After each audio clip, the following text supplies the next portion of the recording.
Nkoyo lived in a small village in Ikot Esin. She was very happy because she had a lovely husband named Uko and two wonderful children. Their names were Ini and Etam. They all lived in a cozy house with a big yard where the children played every day. Nkoyo loved her family very much. Every evening, they would sit together and tell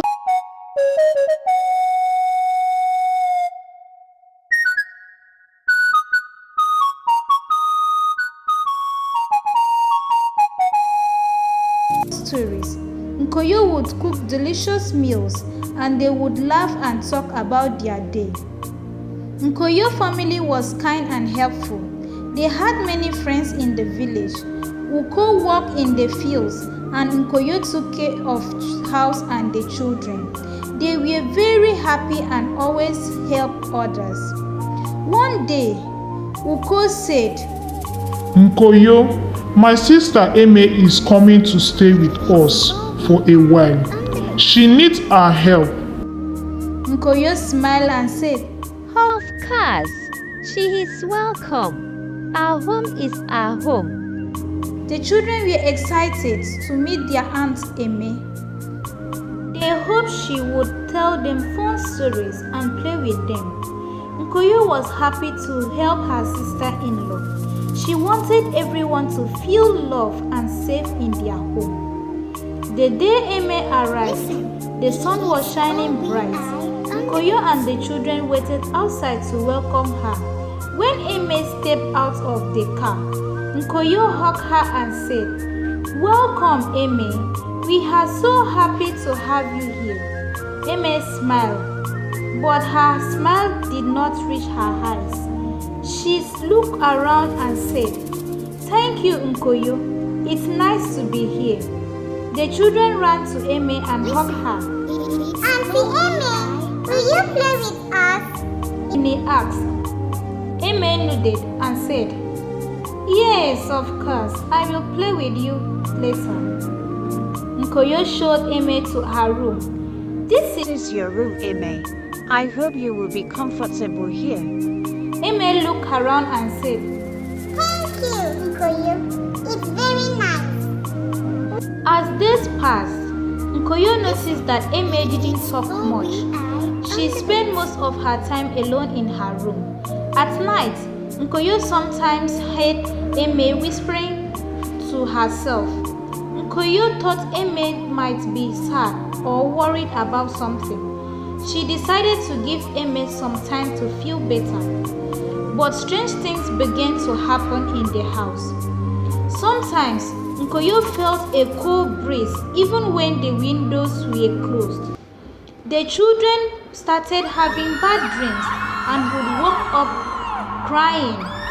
Nkoyo didn't understand what was happening, but she hoped everything would be okay.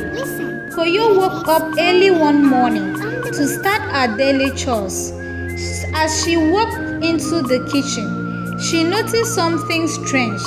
The pots and pans were not where she had left them the night before. They were scattered around the kitchen, looking for something. Nkoyo scratched her head and thought, That's odd. I know I put everything away neatly. She decided to ignore it and went on with her day. But the strange events didn't stop there. Later, while sweeping the living room, Nkoyo found a small pile of ashes near the fireplace. She was sure she had cleaned the fireplace just the day before. Maybe Uko used the fireplace last night, she thought, but Uko had been too sick to leave his bed. That evening, when Nkoyo was putting the children to bed, Ini said, Mama, I heard someone whispering in my room last night. It scared me. Nkoyo hugged her daughter and said, It's okay, Amy. Maybe you were dreaming. No one was whispering in your dream. But deep inside, Nkoyo felt uneasy. Why were they whispering in Ini's room? Why were the pots and pans moved? Why were there ashes near the fireplace? She didn't have any answer. As Nkoyo lay in bed that night, she couldn't sleep. She kept thinking about the strange things happening in her house. She heard creaky sound coming from the hallway. She got up quickly and peeked out of her bedroom door. There was nothing there. She tiptoed back to bed, her heart pounding. The next morning, Nkoyo decided to talk to Uko.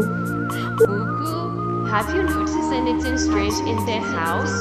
She asked while helping him sit up. Uko looked tired and weak. He shook his head slowly. No, Nkoyo, I haven't. Why do you ask? It's just the children are having bad dreams and things are not where they should be. I feel like something is wrong. Uko tried to smile. Maybe it's just our imagination. Nkoyo, don't worry too much. Everything will be okay. Nkoyo nodded, but she wasn't convinced. She decided to pay more attention to what was happening around her. She wanted to understand why she felt so uneasy in her own house. Days went by, and the strange events continued. Nkoyo found the front door open in the middle of the night. She heard footsteps when no one was there. The children's bad dreams got worse. Nkoyo's unease grew stronger. She felt like she was living in a nightmare, and she didn't know how to wake up from it. Nkoyo decided to talk to her friend Iniebon, who lived nearby. Iniebon was wise and always gave good advice. Nkoyo hoped that Iniebon could help her understand what was happening. Nkoyo told Iniebon everything. Iniebon listened carefully and said, Nkoyo, you need to be careful sometimes. Things are not what they seem. Watch closely and protect your family. If you need help, come to me. Nkoyo thanked her friend and went back home. She felt a little better after talking to Iniebon, but she knew she had to be vigilant. She promised herself that she would find out what was causing the strange events in her house. She had to protect her children and her husband. She had to keep her family safe. One night, Nkoyo was woken by the sound of crying. She quickly got out of bed and rushed to the children's room. Ini was sitting up in bed, tears streaming down her face. Etum was also awake, looking frightened and confused. Nkoyo sat on Ini's bed and pulled her close. What happened, my dear? Why are you crying? Mama, I had a bad dream. There was a scary woman in my room. She was whispering to me and her eyes were glowing red. She said she wanted to take me away. Nkoyo's heart sank. She hugged Iniebon tightly. It's okay, Ini. It was just a dream. No one is going to take you away. Mama is here and I will protect you. Etum, who was only a little younger than Ini, spoke up. Mama, I saw her too. She was standing by the window and she looked very angry. Nkoyo's unease grew stronger. The children had never had such frightening dreams before. She stroked their hair and said, You are both safe. It was just a bad dream. Let's say a prayer together and ask God to protect us. Nkoyo led the children in a short prayer, asking for protection and peace. Afterward, she tucked them back into bed and stayed with them till they fell asleep. The next morning, Nkoyo couldn't shake the feelings of dread. The children's nightmares were getting worse and she was worried. She decided to talk to Amy about it. Maybe she had some idea on how to keep the children sleep better. Amy, the children have been having terrible nightmares, Nkoyo said when she found Amy in the kitchen. Do you know any way to help them? Amy looked at Nkoyo with a strange expression. Nightmares?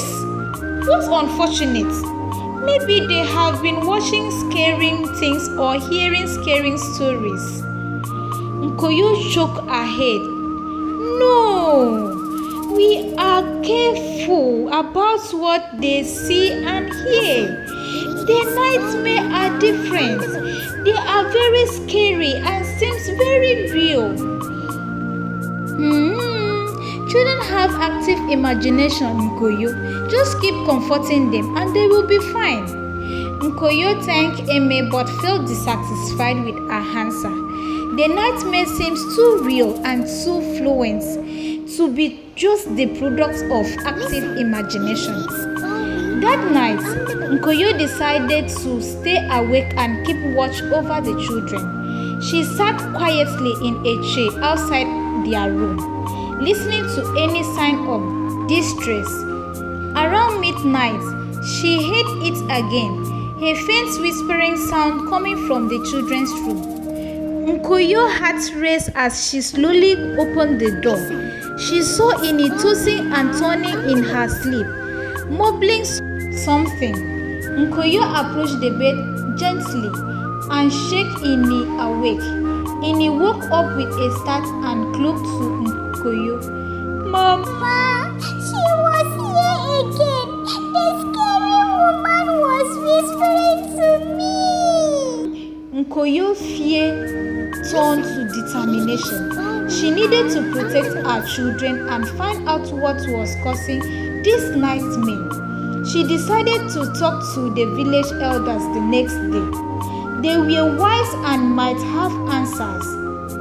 The following morning, Nkoyo went to see the elders. She explained everything, the strange events, the nightmares, and her fears. The head elder, an old man named Etete. Listen carefully, Nkoyo. It sounds like there is something dark in your home. We will come and see what we can find. The elders visited Nkoyo's house that evening. They walked around inspecting every corner.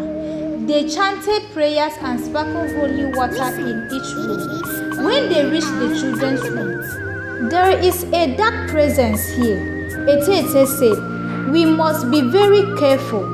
Nkoyo watched as the elders walked. They stayed late into the night, praying and chanting. When they finally left, they told Nkoyo to remain vigilant and to continue praying for protection. Nkoyo thanked them and promised to follow their advice. She knew that she had to be strong for her children. She would do everything in her power to protect them from the nightmares and the dark presence that seems to haunt their home.